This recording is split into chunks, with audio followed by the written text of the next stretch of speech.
brought to you by V-Guard. Vadodara મહાનગરપાલિકા તંત્રની કામગીરી પર સવાલ. ઇલેક્શન વોર્ડ નંબર 4માં 500 મીટરના વિસ્તારમાં 10થી વધુ ખાડા ખોદવામાં આવ્યા છતાં પાણીની લાઇનનો ફોલ્ટ ન મળ્યો, જેના કારણે લોકોને 15 દિવસથી પીવાના પાણીની તકલીફ. કેદારનાથની યાત્રા દરમિયાન સુરતના શ્રદ્ધાળુઓને ભારે હાલાકી. અવ્યવસ્થાના કારણે લોકો ભીડ અને ધક્કામુક્કીનો સામનો કરી રહ્યા છે.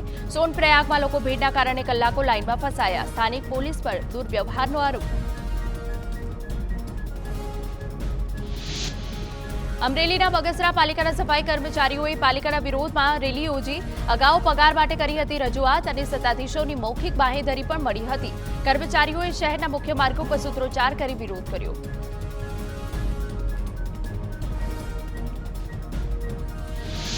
રાજકોટના ધોરાજીમાં દૂષિત પાણીની સમસ્યાથી લોકો પરેશાન. 8 થી 10 દિવસે પાણી વિતરણ કરાતું હોવાનો સ્થાનિકોનો આક્ષેપ. પીવાનું પાણી અત્યંત દૂષિત અને દુર્ગંધ મારતું હોવાથી રોગચાળો ફેલાવાનો ભય. અનેક રજૂઆત કરવા છતાં નિરાકરણ ન આવ્યાનો આક્ષેપ.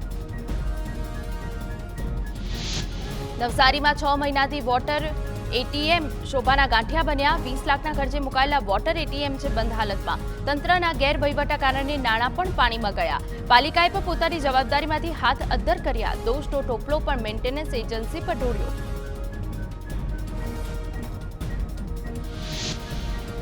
વડોદરામાં સ્માર્ટ મીટરનો વિરોધ હજુ પણ યથાવત. સમા વિસ્તારના લોકો એમજીવીસીએલ કચેરીએ પહોંચી રોષ વ્યક્ત કર્યો. સ્માર્ટ મીટરથી બિલ વધારે આવતું હોવાથી જૂના મીટર પાછા લાવવા માંગ. જૂના મીટર કરતાં 3 ગણું બિલ આવતું હોવાની કરી રજૂઆત. Brought to you by V-Guard.